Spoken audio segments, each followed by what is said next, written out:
Good morning, Mr. Mayor.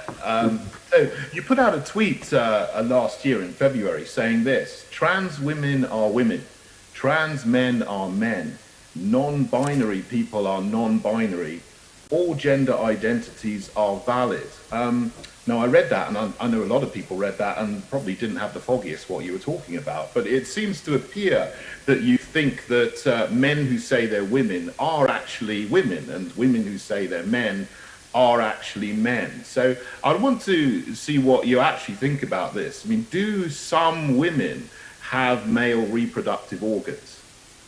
I think you're in danger of conflating sex and gender. And I think in relation to gender, I think people should be able to define themselves. And I said it knowing full well that 1 out of 4 trans teenagers try and kill themselves. The group of Londoners, people across our country who should be supported rather than ridiculed as you're seeking to do. Well, I'm not. I'm just simply trying to find out your opinions. But you've dodged the question. You haven't answered the question. Do some women, Mr. Mayor, have male reproductive organs?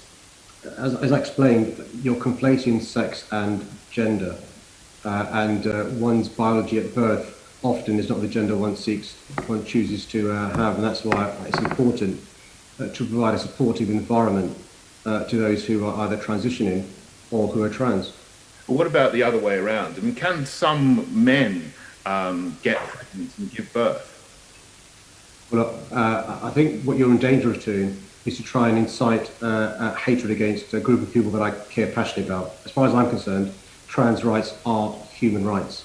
And I proudly stand against any abuse directed towards trans people and the wider LGBTQ plus community. It may seem fun to you and a good way of playing to a certain audience. I'm not going to have it. Well, Mr. Mayor, I'm simply asking you a question to find out what you think, and you simply haven't answered my question. But if I said to you, Mr. Mayor, I'm a woman, would you recognise that I'm a woman? If you decided to call yourself a woman, David, and wanted to transition into a woman, I'd help in any way I could. I think the idea, though, for you to make some cheap points on an issue that's really important to a lot of people. A lot of people suffer extreme anxiety and go through real turmoil when they make the transition, only for people like you to ridicule them. I think it's not really on, David. And to use this platform this way, I'm not going to amplify those sorts of messages. Mr. Mayor, I want to find out what you think, because this is an issue that people have opinions on, and I want to find out your opinions. And there's also a move to change the language. For example, in the NHS, want to remove words like mother and pregnant and actually call, instead of calling people pregnant women, they're calling people pregnant people. Do you support moves to remove words like women and mother from the language? I've not seen what you're referring to. I've got a mother, so I'm happy to. There's been lots of reports, for example, certain NHS areas are trying to remove words so that we don't have maternity services anymore. They want to change things from saying breastfeeding as becoming chest feeding, for example. I mean, would you support changing the language? Chair, can I raise a point? Sorry, Chair, I'm being interrupted in this. I believe it is improper, and I member has a right to. Standing Orders, Section 2.10B, Part 2. No, you have a right to intervene. Please go ahead, Assembly Member. We're hearing very discriminatory language here, and I think the member should not be further heard. I would second that suggestion from Assembly Member Russell.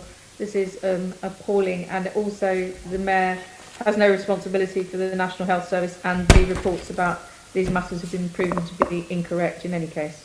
I mean, this is just, completely inappropriate for this Assembly to be listening. Assembly Member Curtin, I do believe that if not actually, you're verging on very, very offensive comments which are not acceptable, and therefore can you please move on, and if you have any other issue, any item of question, please ask that to the Mayor. Mr. Chairman, I'm simply asking questions about things that are happening in London and things that the Mayor has tweeted about and things that he has an opinion about. So I think everybody should be allowed to ask questions of the mayor and see what he thinks. And he does have some responsibility for healthcare and health inequalities. So I would put that question to the mayor again. Does he support those changes in language? Well, look, Mr. Mayor has answered your question. I think please move on. I have given my ruling. I do find your line of questioning and in the way you're putting it offensive to many, and therefore, if you don't have any other question, I'd like us to move on. I don't have any other questions on any other topic. Right, thank you. On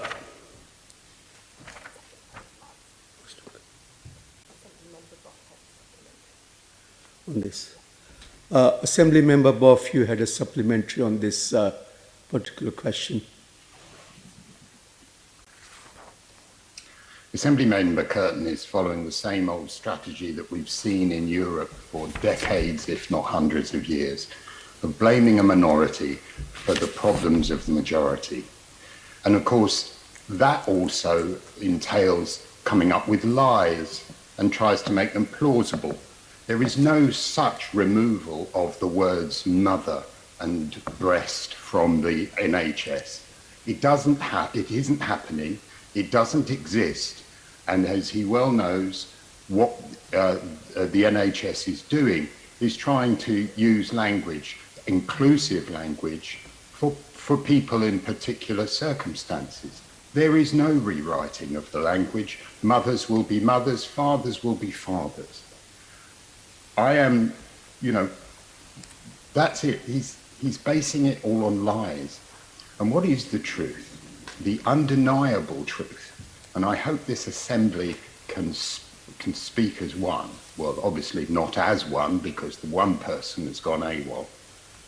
That trans men are men, trans women are women, and trans rights are human rights. And let's never forget that. Thank you. I mean, it's a comment, it's a statement, so I'm not sure if Mayor wants to come in on that. I'd like to move on. Chair, I think Senator Boff was asking me a question, and in response to what he said, can I say how proud I am to associate myself completely with what Andrew Boff has said, what Caroline Russell has said, and what Ione Cooper has said. I think you've heard this morning, Chair, cross-party support from the Conservatives, from Labour, and from Greens. Now, some will try to portray this as council culture. This is not council culture. What's happened is a combination of Conservatives, Labour and Greens have sought to educate the ignorance that is spewing from that member's mouth.